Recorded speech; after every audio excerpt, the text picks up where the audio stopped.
Вы на канале Заметки жизни и я Георгий Кун. Здравствуйте. У каждого города есть своя особенность, известная на весь мир достопримечательность. Ну, вот, например, у Парижа Эйфелева башня, стеклянная пирамида Лувра, собор Парижской Богоматери, у Нью-Йорка статуя свободы, небоскребы Манхэттена, у Вроцлава величественная громада зала столетия и совсем маленькие 30 сантиметров в высоту, но сразу бросающиеся в глаза вроцлавские гномы. По переписи гномов на 2019 год в городе их насчитывалось около 715 штук. Но это число постоянно меняется, и сколько на самом деле гномов в городе, не знает никто. Откуда гномы появились во Вроцлаве? На эту тему есть несколько легенд. Одна из них гласит об остроухом домовом реки Одры, хохлике Одржанском, который приплыл во Вроцлав на небольшом плоту, на котором построил себе шалаш. Он начал подшучивать над жителями города и делать мелкие пакости. Например, развязывал шнурки на обуви на остановках общественного транспорта, подсыпал соль в сахарницы вроцлавских ресторанов и кафе, а однажды даже покрасил воду во вроцлавских фонтанах. Короче, достал всех вроцлавян, а поймать они его не могли, потому что он был слишком мал и увертлив. И тогда было решено обратиться за помощью гномов, и те с удовольствием откликнулись на этот призыв. После долгой борьбы, во время которого один из них так испугался, что залез на фонарь и боится слезть до сих пор, вот он, гномы поймали вредноносное существо, доходчиво ему объяснили, что время развлечений подошло к концу, хохлик сел на свой плот и уплыл. А жители города и туристы могут теперь ходить по улицам, не опасаясь. В знак благодарности власти Вроцлава разрешили гномам жить на улицах. Гномы быстро прижились на тротуарах и следят, чтобы ни с кем ничего плохого не случалось. А еще говорят, что под землей возник город гномов, в котором они хозяйничают. Входом туда является небольшая дверца, которую охраняет гном Соня. Он всегда спит. А так как вести о таком дружелюбном для гномов городе быстро распространяется по миру, то количество гномов во Вроцлаве только увеличивается. Едут они сюда со всего света. На любом виде транспорта, своим ходом. Вот на центральном вокзале даже приехавший гном сидит на своем чемодане, и с другой стороны мы можем посмотреть, что у него там в чемодане. Вот так. Как видите, и в наше время можно создать красивую легенду на ровном месте, считайте, и поддерживать их. А как же было на самом деле? Все началось с протестного движения 80-х годов 20 века, когда будущий польский художник, активист контркультуры, писатель, а тогда студент Вроцлавского университета, а по совместительству основатель и лидер протестного движения «Оранжевая альтернатива» Вальдемар Фридрих, не надо путать с Фридрихом, придумал необычный хэппининг – выходить на протесты в оранжевых колпаках гномов и рисовать гномов в оранжевых колпаках поверх краски, которой власти замазывали протестные лозунги. В этих хэппинингах на улицах Вроцлава участвовало до 20 тысяч человек. Море оранжевых колпаков.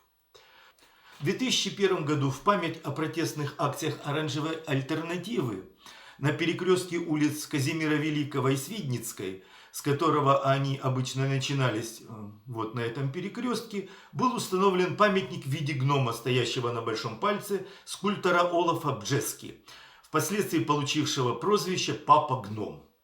И именно он стал прародителем всех вроцлавских гномов. Я его когда увидел, я не знал, как он еще называется, я сразу дал ему имя.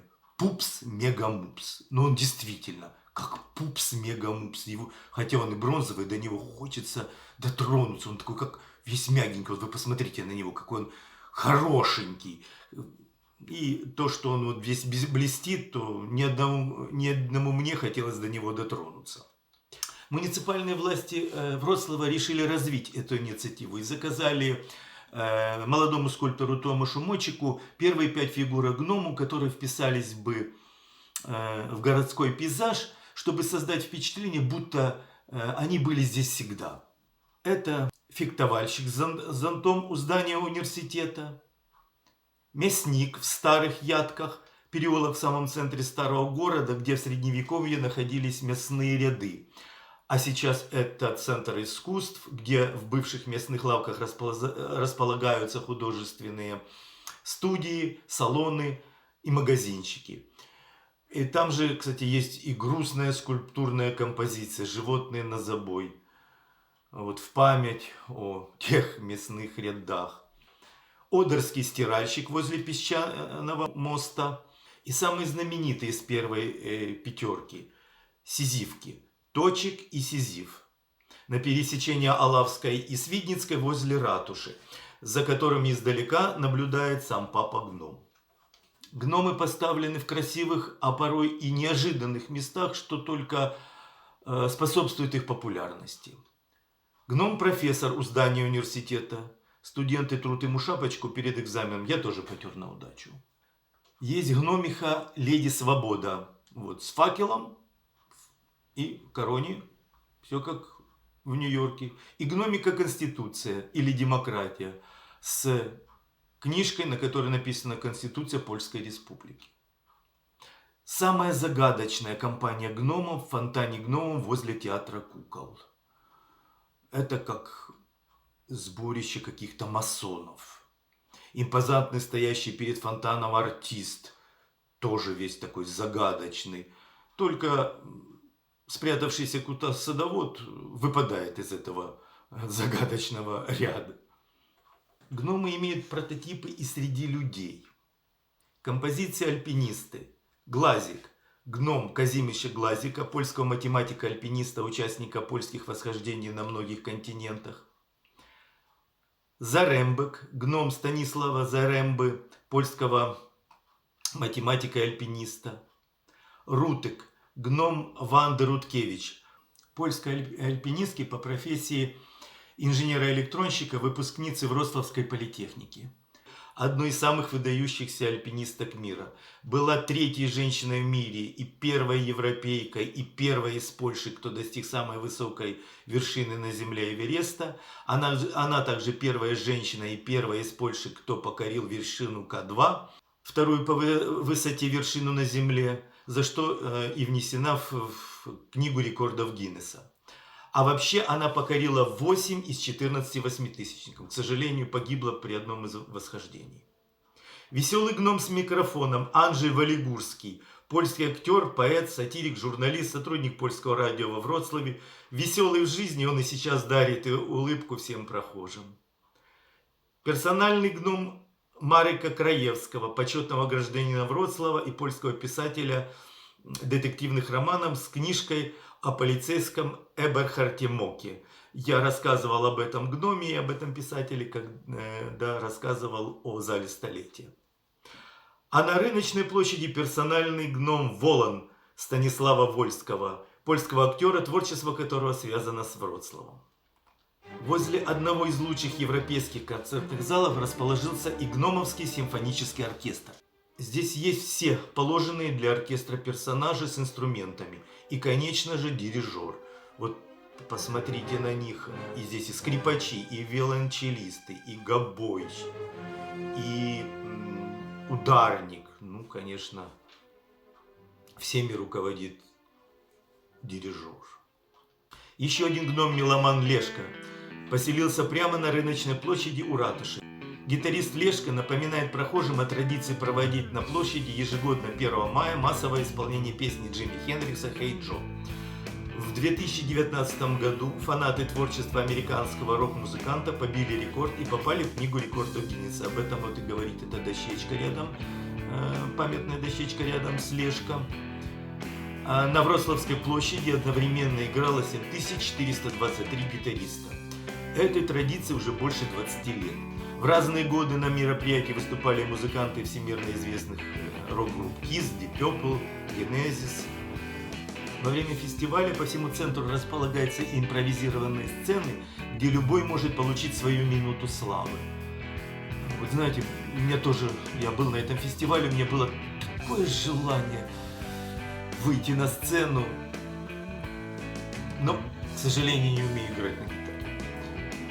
По всему городу люди с гитарами, везде. В транспорте, на улицах. Этот фестиваль очень демократичный и располагающий. На нем хочется присутствовать. Если вы думаете, что знаете, как работают банкоматы, то вы ничего не знаете. На самом деле, внутри каждого из них сидит 3 гнома-банкира. Один заведует изображением на мониторе, то, что вы видите. Другой на счетах ведет расчеты, а третий в щелочку выдает вам. Вот, все. Как здесь показано. А вот этот гном с бочонком золотых монет – это гном-основатель банка Парибас. Так, по крайней мере, написано на бронзовой табличке, а табличка – это документ. Во многих городах есть традиция среди влюбленных и молодоженов вешать замки на ограждение мостов и набережных. Но не во всех городах есть гном с Тумского моста, срезающий эти замки, чтобы под их тяжестью мосты и набережные не обвалились. Вот он такой красавец с такими клещами. Тем не менее, и среди гномов много влюбленных, и эта традиция, я думаю, будет продолжена. Вот смотрите, гном Доминик и Анка, влюбленные айтишники Ада и Факалик. И еще во Вроцлаве есть скамейка влюбленных с Ромео и Джульетткой. Самые высокопарящие гномы на перилах моста кающихся между башнями собора Святой Марии Магдалины Текла, по проклятию до скончания веков обязанная подметать этот мост, и добрая ведьмочка Мартынка, освободившая ее от этого проклятия. После того, как Мартынка освободила Теклу, она вернулась в свой Хогвартс и продолжила обучение ведьмовским наукам. Возле сувенирного магазина веселый гном с игрушкой и надписью «Дай 5». Я ему дал. Приятно. 2 популярнейших, неунывающих гнома с бутылкой – Апилик и Огажалик, с философским взглядом на мир. Посмотрите, как отполирована бутылка и их колпаки. И любимец туристов в блестящем колпаке Франик, пьющий за ваше здоровье. Я тоже ему потер колпак, чтобы он выпил за мое здоровье. А вот 2 бодрым гномам-пожарникам не до веселья. Они всегда на боевом посту, всегда в движении, в блестящих шлемах с бронзбойтом на изготовку. Лично мне нравится гномиха Дзюпелка, которая ест мороженое. А птички пытаются тоже полакомиться этим мороженым. Рядом с ней продают такое восхитительное мороженое. Пальчики оближешь. Вообще польское мороженое – это отдельный разговор. Даже самое простое, продающееся в бедронке мороженое, стоящее почти злотый рожок – это что-то. У нас таких мороженых, к сожалению, нет. А на Грюнвальдской площади гном органически вписался и со скульптурой средневекового рыцаря, символизирующее знаменитое сражение и эту площадь, и носит имя Грюнвальдик. Вот он возле рыцаря стоит со своим мечом. Среди гномов есть и свой художник Винсент. Если вглядеться, он очень похож на знаменитого нидерландца. Есть и астроном Лунетик со своим небольшим телескопом. И еще по всему городу множество гномов заняты своим гномьим делом и расположены в различных местах. Во Вроцлаве продаются экскурсионные карты, вот такие вот карты, на которых нанесено расположение гномов в центральной части Вроцлава. Вот вы видите на карте центральная часть Вроцлава и расположение этих гномов. С другой стороны, краткое описание этих гномов, их фотографии, их краткое описание, где они расположены. Я видел с такими картами группы людей, которые по центру ходят, и чтобы найти этих гномов и сфотографироваться с ними. Здесь 212 гномов, а я уже говорил, что их намного больше. Существуют и интерактивные приложения для компьютера, и интерактивные приложения для смартфонов. В этой истории примечательное то, что люди создали легенду на ровном месте. Создали и поддерживают ее. А вот есть места, уже имеющие легенды. Например, о острове, на котором находилось сакральное место скифов, где хранились их священные предметы. И что этот остров входит в состав 22 силовых точек планеты. И посещали его и Зороастр, и апостол Андрей Первозванный. И самое главное, на этом острове с 9 по 13 столетие находился Византийский монастырь, самый старый в Киевской Руси, за пределами Причерноморья. И что останавливались на нем княгиня Ольга на пути в Константинополь, а через 30 лет Владимир Великий во время похода на Корсунь. И может именно здесь у него зародилась мысль о крещении и принятии православия. Но, к сожалению, местные власти эти легенды не развивают и связанные с ним фестивали не проводят. А вот во Вроцлаве ежегодно проходит фестиваль гномов, который по возможности стоит посетить, насладившись атмосферой этого веселого праздника. Пиво и вкусности вам обеспечены.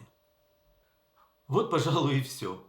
Если вам понравилось, ставьте лайки, подписывайтесь на мой канал, задавайте вопросы, буду с удовольствием на них отвечать. До свидания.